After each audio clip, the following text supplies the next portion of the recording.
Así es que en Lucas capítulo 15 vamos a empezar a leer los primeros versículos y después nos vamos a ir al versículo 11. Así es que vamos a leer los versículos 1, 2 y 3 que dice: Y llegaban a él todos los pecadores, y llegaban a él todos los publicanos, dice, a oírle.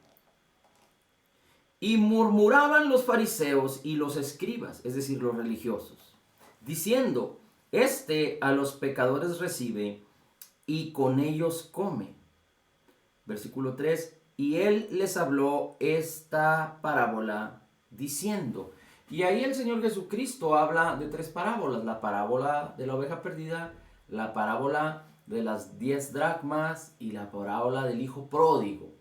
Pero déjeme le pongo en perspectiva, porque aquí hay algo muy interesante. Recuerde que la palabra es tan viva, tan gloriosa y maravillosa, que siempre podemos aprender algo nuevo de ella.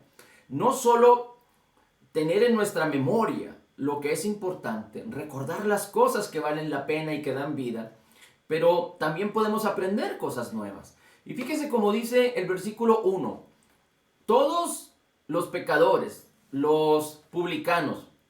En otra versión dice, todos los recaudadores de impuestos y los pecadores se acercaban a Jesús. Los recaudadores de impuestos, los pecadores y todos los que se acercaban a Jesús, de acuerdo a Lucas capítulo 15, al principio de este versículo, eran menospreciados por los fariseos, por los escribas. Delante de los ojos religiosos de los fariseos que manipulaban, que manipulaban la ley a su conveniencia, para ellos presentarse no solo delante de los demás religiosos, pero delante quizá de sus familias y de los pecadores, que ellos eran perfectos y que ellos eran gentes que no solo que participaban de lo que Dios había ordenado, sino que cumplían a la perfección. Y ellos se decían justos a sí mismos, engañándose a ellos mismos. Porque en otras historias vemos cómo el Señor Jesús, teniendo experiencia con los fariseos y con los escribas y con los religiosos, ellos se manifestaban diciendo que ellos cumplían toda la ley desde la juventud.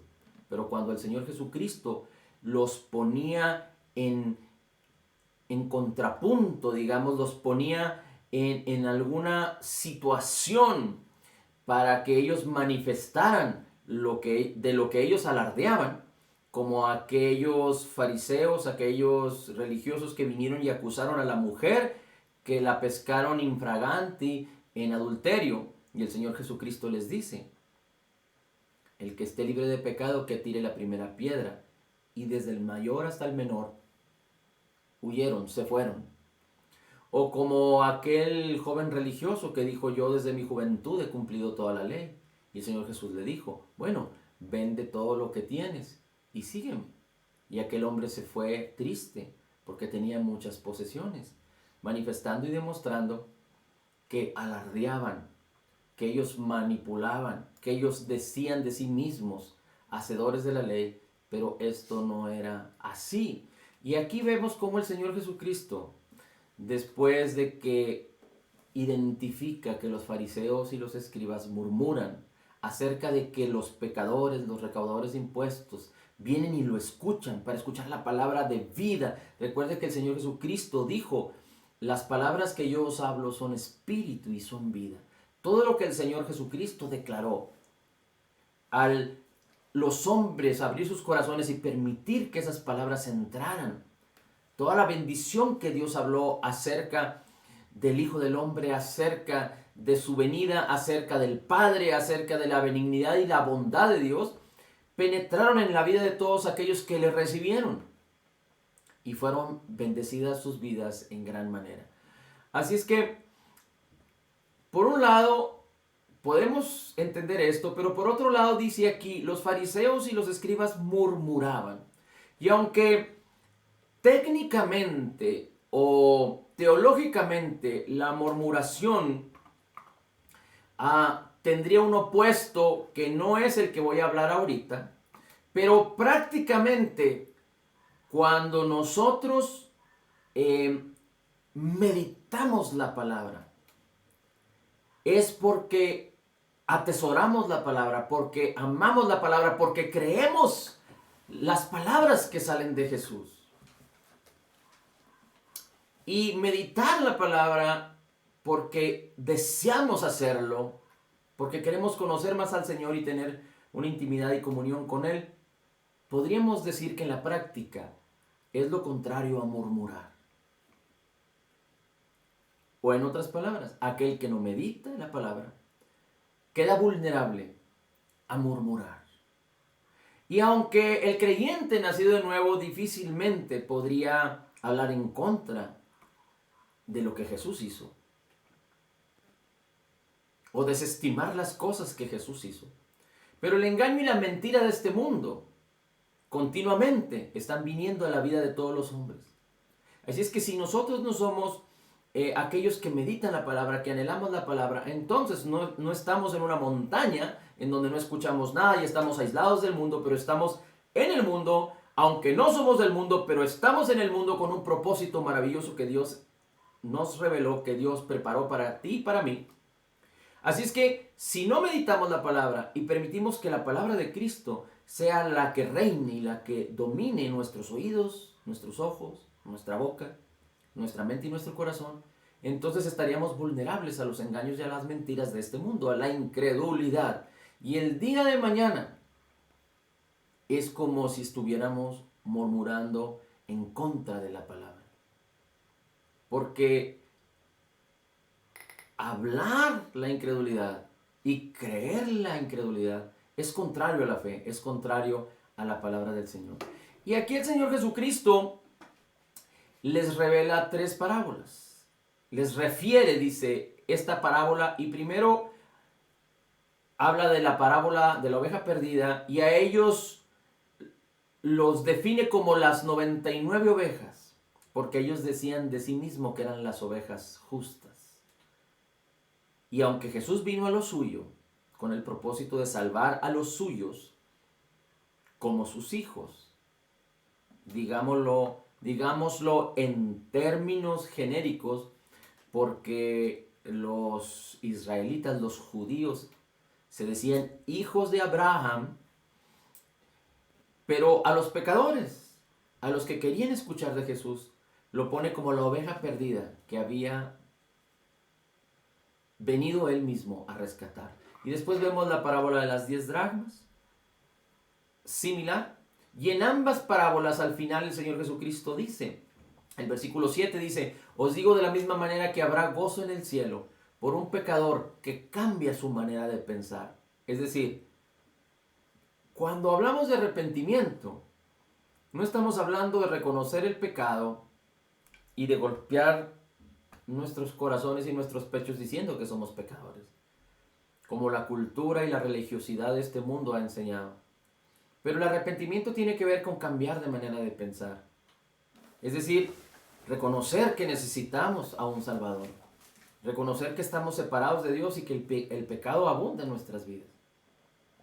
Pecado, recuerde que es no dar en el blanco. Así es que mientras que no conozcamos la voluntad de Dios, no podemos dar en el blanco de acuerdo a la voluntad de Dios. No podemos hacer la voluntad de Dios porque no la conocemos. Pero el arrepentimiento, dice la Escritura, que viene por causa de la benignidad de Dios, del conocimiento de la benignidad de Dios.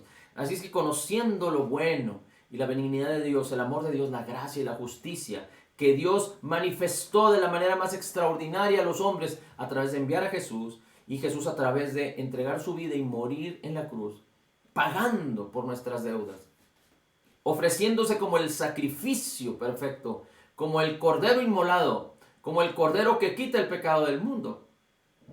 Cuando entonces los hombres entienden el sacrificio de Jesús y la necesidad de ser justificados por la obra terminada de Jesús y no por nuestras obras, porque nacido todo hombre de mujer ha sido destituido de la gloria de Dios, entonces nuestra manera de pensar cambia. Pero cambiamos de nuestra manera de pensar no por reconocer nuestros pecados y por tener conciencia de nuestros pecados, pero por tener conocimiento de la benignidad y de cómo Jesús pagó por todos nuestros pecados y todas nuestras deudas, y Él saldó la cuenta de todos para que si nosotros apelamos a esta bendición, si nosotros creemos que recibimos esta bendición, quedamos absueltos de toda culpa. Nuestras cuentas quedan completamente limpias. Y hay gozo por alguien que está destituido de la gloria de Dios y que voltea sus ojos a Jesús y que ahora desea seguir el camino del Señor, desea amarle y reconocerle que sin Él no es posible que podamos tener vida y vida eterna.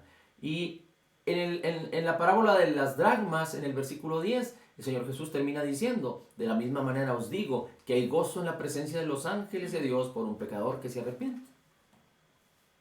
Y vuelve a insistir en esta parte.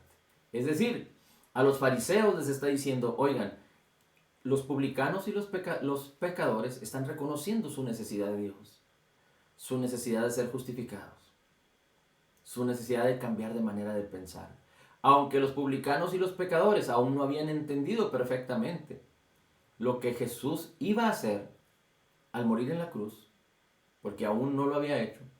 Pero los fariseos y los religiosos también no habían entendido las profecías. No habían entendido que Cristo había sido predicado, el Mesías había sido predicado, y cómo el Mesías tenía que morir. Isaías 53 lo revela, Isaías 52, 53, 54 y muchas otras escrituras. Pero los fariseos, los escribas, los estudiosos de la palabra no habían reconocido el tiempo de su visitación, como Dios vino y los visitó en Cristo Jesús. Y ellos no pudieron entender, no reconocieron por causa de su orgullo, por causa de su religiosidad, por causa de no cambiar su manera de pensar, por causa de un corazón malo, de incredulidad. Ellos no recibieron a Jesús. Pero en el versículo 11 empieza el Señor Jesucristo hablando del Hijo pródigo. Y es lo que queremos leer ahorita. Aquí hay tanta virtud y tanta bendición, porque no solo esta parábola te puede servir a ti y a mí para compartirle a otros que se están perdiendo, a otros que se están yendo al infierno cuando mueren. Y sin Cristo, la muerte está al acecho. Y en este mundo, la gente que muere sin Cristo va a una eternidad sin Cristo, al infierno. Y aunque hay personalidades en este mundo que rechazan a Jesús prácticamente, directamente. Antes esto no sucedía de manera explícita o pública, pero ahora sucede. Sin embargo, desafortunadamente, todos los hombres tendrán que presentarse ante Dios. Nosotros los creyentes ante el tribunal de Cristo para ser recompensados de acuerdo a las cosas buenas o malas que hicimos. No para castigo, no para condenación, porque Cristo nos redimió de eso. Pero todos aquellos que mueran sin Cristo tendrán que presentarse ante Dios en el juicio del gran trono blanco, en donde serán abiertos los libros de acuerdo a las obras de los hombres y será abierto el libro de la vida, y todo aquel que no se halle escrito en el libro de la vida será enviado al lago de fuego, dice la Escritura. Y desafortunadamente, aunque muchos lo ignoren y aunque muchos no lo crean, así sucederá. Y ya habiendo muerto los hombres, no podrán resarcir, no podrán regresar, no podrán cambiar la historia. Así es que nosotros tenemos que insistir una y otra vez. No podemos obligar a los hombres, pero tenemos que hacer conocer la verdad a los hombres.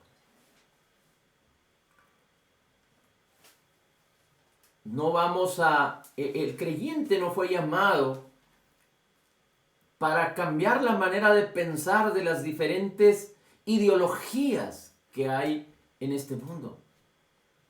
Nosotros no fuimos llamados para hacer entrar en razón a los que piensan en la ideología de género y a los que se comportan contra la naturaleza, o a los que aman al dinero y que prefieren el dinero que a Cristo, o a los que aman la maldad y que no quieren venir a la luz por causa de que sus obras no sean manifiestas, o a los que son religiosos o creen en otros dioses. Nosotros no fuimos llamados a forzarlos a cambiar, a dejar esas prácticas o esa manera de pensar. Nosotros fuimos llamados a presentar a Jesús y su palabra. Jesús no rechazó a nadie que vino a Él. Nosotros no podemos rechazar compartir la palabra, compartir la bendición que Dios nos ha dado con otros. Y a bendición me refiero no a tener comunión con aquellos que participan del mal, porque entonces podríamos ser contaminados. O más bien, cuando el creyente tiene comunión, y entienda bien la palabra, comunión, relación con personas que participan del mal, recuerde que así como la Escritura nos enseña que las malas conversaciones corrompen, también las malas acciones, las malas actitudes, las malas pensamientos, maneras de pensar de las personas, cuando nosotros dejamos que éstas se introduzcan en nuestras vidas, corrompen lo que Dios ha hecho en nosotros, las buenas costumbres. Así es que leyendo la parábola del hijo pródigo, no importando cómo el hijo pródigo vivió su vida, vamos a descubrir la gracia y el amor del Padre. El Padre, bueno, vamos leyéndolo, y dice: Jesús dijo, el versículo 11, cierto hombre tenía 2 hijos, y el menor de ellos le dijo: Padre, dame la parte de la hacienda o de la herencia que me corresponde. El hijo menor, dice, y él le repartió sus bienes. No muchos días después, les dijo, más bien, no muchos días después, el hijo menor lo juntó todo y partió a un país lejano y malgastó todo lo que el padre le había dado viviendo perdidamente. No vamos a definir todo lo que hizo, porque la Biblia hasta este punto no describe. El Padre no describe la clase de vida. El Señor Jesucristo simplemente se encarga de definir que aquel hombre, aquel hijo de este hombre, del Padre, vivió perdidamente y malgastó todo lo que tenía. Pero cuando lo hubo gastado todo, vino una gran hambre en aquella región donde aquel muchacho se había ido. Entonces fue y se acercó a uno de los ciudadanos de aquel país y él le mandó a sus campos a apacentar cerdos, es decir, le dio trabajo. Y deseaba llenarse el estómago de las algarrobas que comían los cerdos, pero nadie le daba. Es decir, tan bajo había caído este muchacho. Recuerde que esta es una historia que el Señor Jesucristo dice. Y estas historias del Señor Jesús están referenciadas a la cultura judía. Y si algo podía suceder en la cultura judía es que un hijo no podía irse de esta manera con los bienes, aunque le pertenecieran, porque deshonraba a la familia, deshonraba al padre. Pero por otro lado, era una deshonra completa vivir perdidamente, sobre todo para los religiosos. Y no solo esto, sino que también el Señor Jesucristo describe cómo este muchacho, dice, fue y pidió trabajo, y le dieron trabajo de cuidar y apacentar cerdos. Si algo era despreciado por los judíos, tenía que ver con no solo tener cerdos, sino trabajar con ellos. Era lo peor que podía existir en la vida de un judío. Los cerdos era algo inmundo. Bien, dice la Escritura, entonces, volviendo este muchacho en sí, algo lo hizo recapacitar. La dureza de la vida. Las experiencias malas. O quizá sus recuerdos. Este joven seguramente no tenía, no dice la Escritura cuántos, pero no tenía muchos años de haberse ido. Pudiera haber tenido 5 años, 10 años, pero aún recordaba a su padre y a la casa de su padre y cómo se vivía en casa del padre. No sé si usted se recuerda acerca del pueblo de Israel. Jacob tenía 12 hijos. Después los hijos de Jacob menospreciaron a José, lo vendieron y José fue a dar a Egipto. Y ahí, porque Dios estaba con él, llegó a ser el segundo de Faraón y hubo una gran hambre en la tierra. Y entonces José hizo venir a su familia, a su padre y a sus hermanos a Egipto. Y ahí empezaron a ser bendecidos porque Faraón tenía, José había hallado gracia delante de Faraón porque Dios estaba con José. Pero después pasaron muchos años y entonces Faraón murió y el que le siguió no tuvo un buen corazón para los israelitas porque también José murió.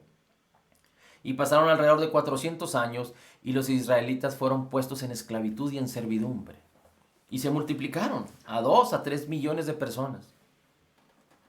Inclusive cuando iba a vivir Moisés, Faraón decidió matar a todos los niños recién nacidos para que el pueblo no se multiplicara más. Y me refiero a matar a todos los niños de Israel, del pueblo de Israel. Esta fue una artimaña del diablo para impedir que el pueblo de Israel siguiera manifestando su descendencia. Porque recuerden que Jesús, la ascendencia de Jesús, viene de Abraham, Isaac y Jacob.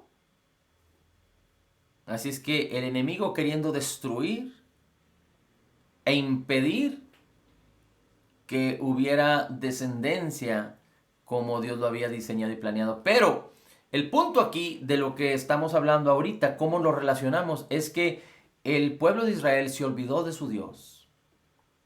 Se involucró tanto en estar amargados y quizá tanto en la religiosidad o en las experiencias de los egipcios, que se olvidaron de su Dios. Y cuando ellos clamaron, cuando ellos gimieron por causa del dolor que estaban sufriendo, no hablaron a Dios, porque no lo conocían. Y de hecho, cuando Moisés huye al desierto y Dios tiene un encuentro con él, Moisés no conocía a Dios. Y Dios tuvo que revelársele y se le reveló también por nombre. Yo soy el que soy. Pero aquí el hijo pródigo no tenía tantos años para haber olvidado a su padre y cómo se vivía en casa de su padre. Entonces, volviendo en sí, quizá recordando lo que había sido implantado en su corazón, quizá por causa de lo mal que le estaba yendo, tuvo que prácticamente estar tendido en el suelo, quizá para entrar en razón. Cualquiera de las opciones pudieron haber sucedido en este hombre, pero el hecho es de que él recordó cosas buenas que habían sido implantadas en su mente y en su corazón. Fíjese cómo el hijo pródigo dice, de acuerdo a la parábola, volviendo en sí, es decir, entrando en razón, cambiando su manera de pensar, al menos tenía la iniciativa o estaba iniciando pensar de una manera diferente. Acuérdese que arrepentimiento es cambiar de manera de pensar. Ahora, en el griego, si usted piensa en ser matemático y el día de mañana dice, no, mejor no quiero ser matemático, ahora quiero ser filósofo, usted está cambiando de manera de pensar y esa palabra en el griego se puede utilizar. Pero el arrepentimiento bíblico es cuando la benignidad y la bondad de Dios se manifiestan y el hombre pecador la conoce y entonces decide dejar, menospreciar la vida de maldad y de perversidad y de pecado por seguir una vida de bendición en Cristo Jesús. Bien. Entonces, volviendo en sí, estamos en el versículo 17. Dijo, ¿cuántos de los trabajadores de mi padre tienen pan de sobra? Pero yo aquí perezco de hambre. Me levantaré, iré a mi padre y le diré, Padre, he pecado contra el cielo y contra ti. Ya no soy digno de ser llamado hijo tuyo. Hazme como uno de tus trabajadores. Este joven, podríamos decir que pensó digamos, justamente o pensó de manera correcta. Porque ningún pecador, por causa de su pecado, al reconocer su pecado y al reconocer la condición de pecador, puede decir que merece algo. Y este es el principio de poder recibir la gracia de Cristo.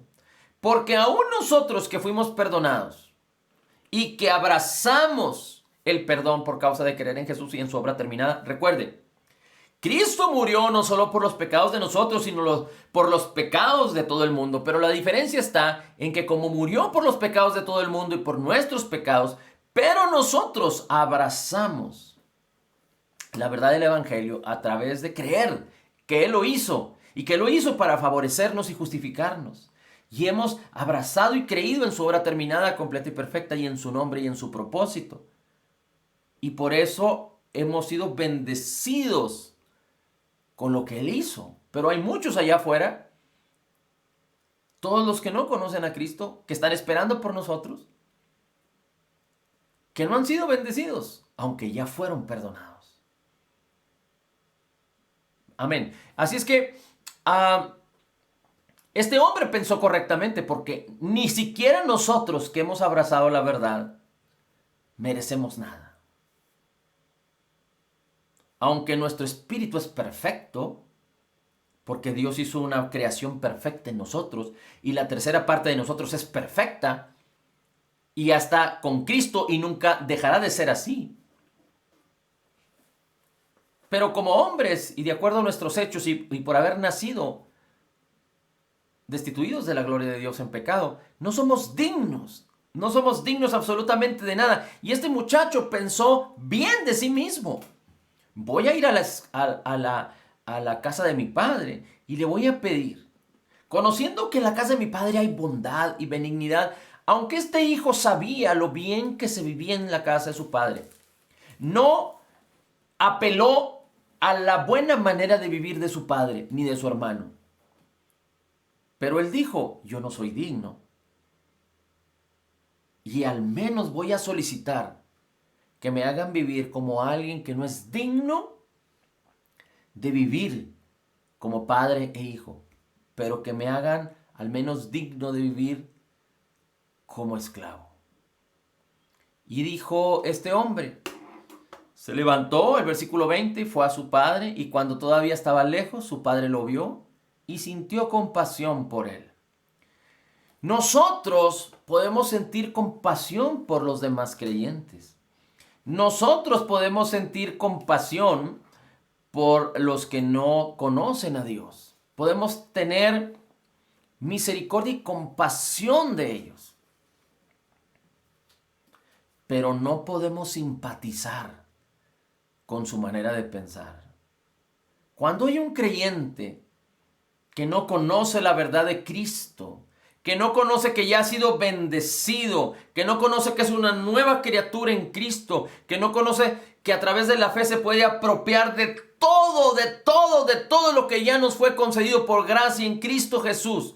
Cuando un creyente no conoce su posición de justicia, tú y yo podemos tener compasión de él, pero no podemos simpatizar con su manera de pensar. Porque ese creyente necesita renovar su mente. Ese creyente necesita ser transformado. Necesita cambiar su manera de pensar. Necesita arrepentirse de su religiosidad o de su necedad o de su humanismo o de su filosofía para pensar como la palabra del Evangelio nos llama a pensar. Así es que el padre tuvo misericordia y compasión de su hijo, pero no simpatizó con la actitud o con la manera de vivir del hijo. Tú y yo tampoco podemos simpatizar, ni aun con nuestros hermanos en Cristo que están viviendo desolados, destruidos, desmoronados, atribulados, y no por el Evangelio, sino por sus malas decisiones, en escasez, con problemas en sus relaciones. Tú y yo no fuimos llamados a simpatizar con ello. Es por eso que la tolerancia es una palabra que puede incurrir en perversidad y en maldad. Antes bien, nosotros tenemos que caminar en sabiduría, en amor, en paz, en gracia, en misericordia,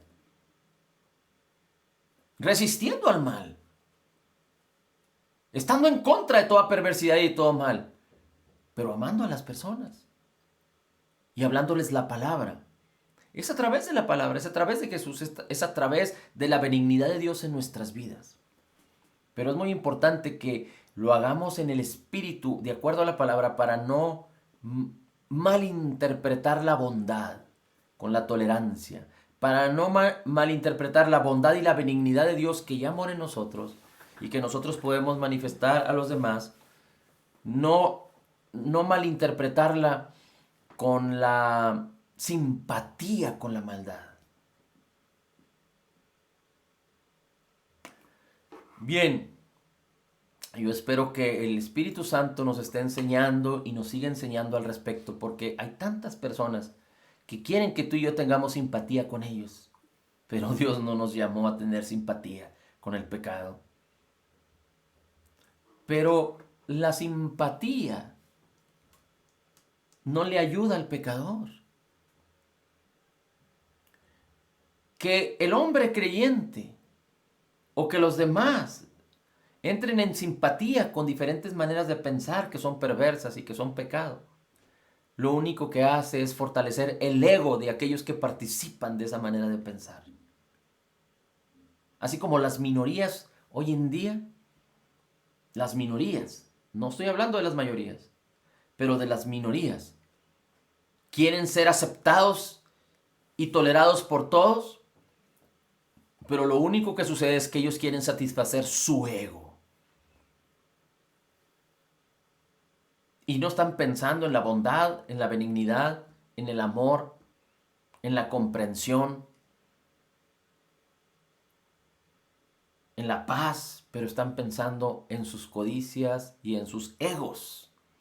Así es que tú y yo no fuimos llamados a tener simpatía con el pecado, pero tener compasión con aquellos que no conocen la verdad o que no han podido vivir libremente la verdad o en lo mejor que Dios nos ha regalado, nos ha concedido, nos ha dado por gracia en Cristo Jesús. Así es que el hijo dice, cuando todavía estaba lejos, su padre tuvo compasión de él y corrió y se echó a su cuello y lo besó. ¿Por qué hizo esto? ¿Estaba entrando en simpatía? No. El padre estaba diciendo, él es mi hijo y lo que hago, lo hago no por sus actitudes, no por su manera de pensar, lo hago porque él es mi hijo y yo soy su padre y lo amo. Entonces el padre le dijo, entonces el hijo 21 dijo a su padre, he pecado contra el cielo y contra ti. Ya no soy digno de ser llamado tu hijo. Es como cuando el pecador dice, nací destituido de tu gloria, Señor, pero reconozco que soy pecador y necesito un Salvador. Así es que quiero volverme, quiero dejar mi vida de pecado y conocer tu palabra para vivir en tu voluntad, para vivir transformado por tu palabra, por tu benignidad, por tu espíritu, por tu gracia y por tu justicia. Así es que reconociendo mi vida de pecado, quiero recibir lo que tú hiciste por mí en la cruz del Calvario, el pago por mis pecados y tu justicia. Y quiero recibirte a ti como Señor y Salvador. Y entonces es cuando el pecador se arrepiente por la benignidad de Dios, porque conoce la benignidad de Dios. Y entonces su vida es transformada y cambiada por la palabra, por la comunión. Fíjese cómo sucedía aquí, dice el padre le dijo a sus siervos, cuando el hijo reconoció su calidad de pecador, dice, no sois digno de ser llamado tu hijo. Ningún hombre puede llamarse hijo de Dios, porque no le merece. Ni nosotros merecíamos tal cosa. Pero Dios en su abundante misericordia y en su abundante amor con que nos amó, diseñó un plan. Y el plan dice, todos los que reciben a Jesús y lo que Jesús hizo en la cruz del Calvario, creyendo de una manera genuina, son hechos hijos de Dios. Y Dios restituye lo que se había perdido. Así es que el Padre dice, Pronto traigan la mejor ropa, vestidlo. Pónganle el anillo en su mano y sandalias en sus pies. Traigan el becerro engordado, matadlo y comamos y regocijémonos. Porque mi hijo, estaba muerto y ha vuelto a la vida. Ahí, el padre dice, él estaba muerto y ha vuelto a la vida. Dice, estaba perdido y ha sido hallado. Eso es lo que Jesús vino a hacer. Traer a los muertos a la vida, a los perdidos para ser hallados. Dice, y comenzaron a regocijarse. Bien, aunque podríamos hablar de muchas cosas aquí, Jesús no había ido a la cruz. Jesús era el sacrificio por el pecado. Sin sacrificio por el pecado no hay remisión de los pecados. Por eso el Señor nos enseña, y de hecho Moisés lo declara perfectamente, que Dios no pasará por alto el pecado. Así es que, aunque en esta historia no vemos representada de una manera explícita la obra terminada, completa y perfecta de Jesús, porque Jesús aún no había ido a la cruz, pero Jesús estaba revelado y descrito, y su sacrificio, y cómo padecería, y cómo entregaría su vida, y cómo pagaría el pago para nuestra paz, desde las antiguas escrituras. Y los fariseos conocían estas escrituras. Pero, aunque el Señor Jesucristo no lo describe explícitamente, como tampoco Dios describe explícitamente cuando en el caso de Adán y Eva pecaron y fueron sacados del Edén, y dice la Escritura que Dios los vistió con pieles. Pero usando el sentido común espiritual, podemos entender que si Dios los vistió con pieles, tuvo que hacer un sacrificio. Es decir, tuvo que matar al menos a 2 animales. Y si mató a esos 2 animales, tuvo que haber derramamiento de sangre. Entonces hubo un sacrificio, y por eso Adán y Eva enseñaron a sus hijos a ofrendar un sacrificio. Y por eso Abel ofrendó un cordero, de lo mejor de sus corderos, en sacrificio al Señor. Y Dios recibió esa ofrenda. Y no recibió la ofrenda de su hermano Caín. Pero regresando a este punto, el papá lo que hace es que les dice, maten al becerro preparado. Cuando el Señor Jesús se presentó como el cordero inmolado, como el cordero del sacrificio, como el cordero que quita el pecado del mundo, estaba haciendo referencia a que se tenía que tomar posesión de un cordero perfecto. Algo preparado específicamente para tal situación. Cuando Dios sacó al pueblo de Israel de Egipto, les dijo, tomen un cordero. Y les dio características. Y guárdenlo ahí. Y cuídenlo hasta que venga el día de la Pascua. Era un cordero específico. Así es que el becerro gordo era un animal específico para una ocasión especial. Y el padre le dice, tómenlo, mátenlo. Y comamos y regocijémonos. Así es que yo podría entender que hubo un sacrificio por causa de la remisión que estaba sucediendo. El hijo estaba muerto y ahora vivía. El hijo estaba perdido y ha sido hallado. Ahora, ¿cuándo podemos entender que el hijo se arrepintió bíblicamente hablando? Hubo un arrepentimiento bíblico espiritual cuando el hijo recibió el impacto de la benignidad de su padre, al no poner en cara o en no echarle en cara sus pecados. Y le dijo, después de haberlo besado y abrazado, te vamos a vestir, vístanlo con lo mejor, con el vestido de hijo, con el anillo de hijo, con las sandalias, y vamos a hacer fiesta. Y el hijo entró en ese cambio de manera de pensar porque el hijo no se resistió. Si el hijo hubiera resistido con una actitud egoísta o religiosa y le hubiera dicho al padre, no, yo no soy digno, no puedo entrar a la fiesta, no hagan tal cosa.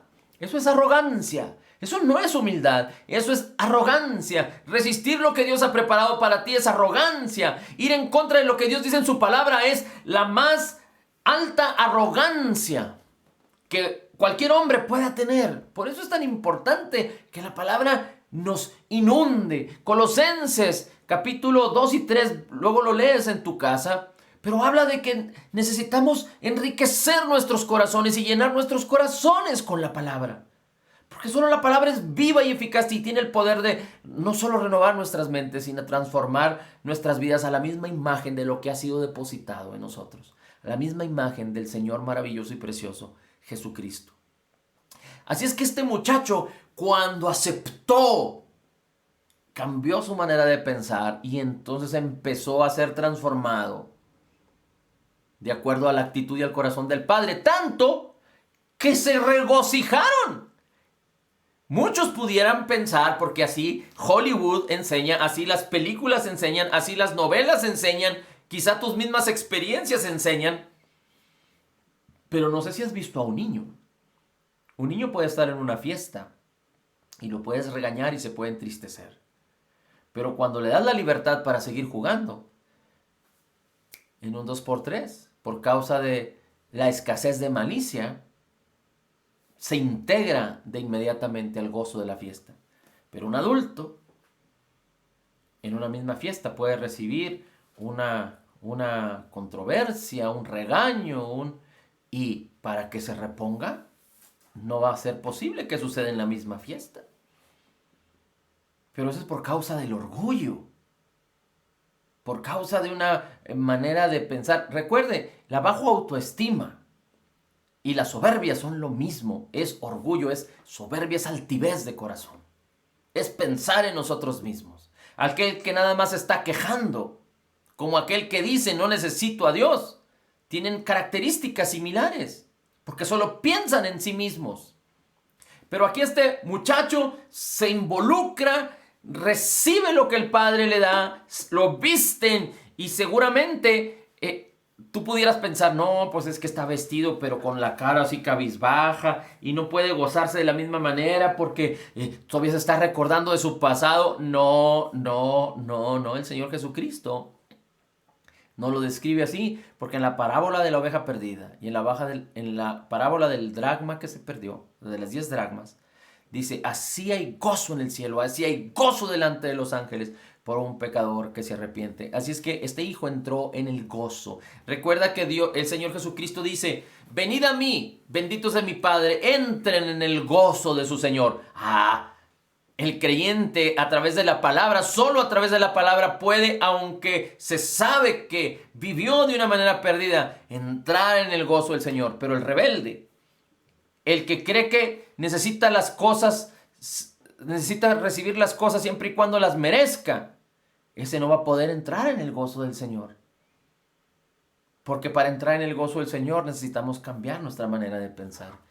Y terminando, dice así, y su hijo mayor estaba en el campo y cuando vino y se acercó a su casa oyó música y danzas y llamando a uno de los criados les preguntó que qué era aquello. Y el criado le dijo, tu hermano ha venido, tu padre ha matado al becerro gordo. Una vez más insiste, ha matado el becerro gordo porque lo ha recibido sano y salvo. Entonces él se enojó, el hijo. Y el hijo tiene mucho que ver con los fariseos. Pero respondiendo, entonces, el versículo 28, se enojó el hijo y no quería entrar.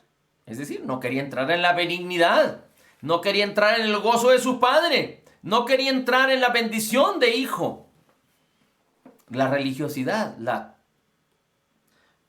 ser terco en la manera de pensar. Dice, entonces salió su padre y le rogaba que entrara. Dios, aquí podríamos decir que Dios está manifestando como el Padre. Y el Padre rogando que vengan y entren en su gozo, en su salvación y en su perdón.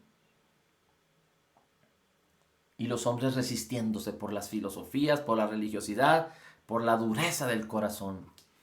Y dice el joven, el hijo mayor, dice, mira, tantos años te he servido y nunca te he desobedecido. Nunca he desobedecido ninguna orden tuya. Otra vez, los religiosos alardeando de que son perfectos. Y dice, y sin embargo nunca me has dado un cabrito para regocijarme con mis amigos. Dice el hijo, nunca me has dado un cabrito para regocijarme con mis amigos. No me has dado nada para regocijarme con mis amigos. ¿Y qué? Cuando empezó la parábola, el Señor Jesús no le dice. No dice que uno de los hijos, el menor, pidió que le repartiera su herencia. Y dice que el padre les repartió los bienes a los dos. Entonces, ¿qué pasaba con este muchacho, el hijo mayor? Testarudo de su manera de pensar. ¿Qué pasa con el creyente que no conoce la palabra? Testarudo por no conocer la palabra o testarudo por conocerla incorrectamente, de tal manera que no sabe todo lo que le fue dado, concedido por gracia en Cristo Jesús, y no solo eso, menos sabe cómo apropiarse de ello. Y más testarudo sería aquel que, conociendo la benignidad y la bondad y las riquezas en gloria en Cristo Jesús que nos ha sido concedidas y dadas, no quisiera tomar ninguna de ellas. Bueno, pero dice el padre, hijo, tú siempre has estado conmigo y todo lo mío es tuyo. Pero era necesario hacer fiesta y regocijarnos porque tu hermano estaba muerto y ha vuelto a la vida, estaba perdido y ha sido hallado. Alguna vez una persona me compartió, bueno, pero ¿dónde la Biblia dice que el hijo ya no se volvió a portar mal? Bueno, la Biblia no lo describe de tal manera, porque termina diciendo, el muchacho que se fue estaba muerto y ahora ha vivido. Estaba perdido y ha sido hallado. Y no significa que el creyente, una vez que muertos estábamos separados de Dios y ahora que estamos vivos porque somos hijos, o que estábamos perdidos y hemos sido hallados, no cometamos errores. Pero no nos levantamos con el pie izquierdo para cometer errores. Pero si perseguimos y proseguimos la palabra, la bondad y la benignidad de Dios, y hacemos la obra del ministerio, porque compartir lo que nos ha sido dado por gracia en Cristo Jesús permite que podamos ejercitarnos en ello. Mientras la llave está abierta, se derrama agua y el agua fluye, pero cuando se cierra la válvula, se termina el agua. Cuando se terminaron las vasijas de aquella mujer que había quedado viuda en vida del profeta Eliseo, se detuvo el aceite dejó de fluir. Así es que en la medida en la que tú y yo tengamos misericordia y seamos compasivos y compartamos la abundancia de gracia y el regalo de la justicia de Jesús, entonces esta bendición, esta virtud que Dios nos ha dado, fluirá en cada una de nuestras vidas. Así es que hay mucha palabra implantada en tu vida y hay mucha palabra que te espera para que tú te sacies de ella y que dejes que ella te bendiga, te abrace, te ilumine, te alumbre, te guíe, te llene, te haga que te regocijes y que tengas una esperanza viva y que tu fe permita que no solo para tu vida, sino para la vida de los tuyos y a lo mejor para muchos más, tu fe permite que te apropies de todo lo que te ha sido concedido por gracia, en la maravillosa y esplendorosa y gloriosa benignidad, bondad y gracia de nuestro Padre, que ya nos otorgó en Cristo Jesús. Padre, la gloria, el honor y la alabanza es para ti. Bendito sea tu nombre. Declaramos por la fe que somos totalmente perdonados, perfectamente justificados, altamente favorecidos, profundamente amados, grandemente bendecidos, más que vencedores en Cristo Jesús. Como Jesús es, así somos nosotros en este mundo. Somos la justicia de Dios en Cristo Jesús, y sabiendo que podemos tomar día con día de la abundancia de tu gracia y del regalo de tu justicia, declaramos que todo lo podemos en Cristo que nos fortalece. Amén, amén y amén.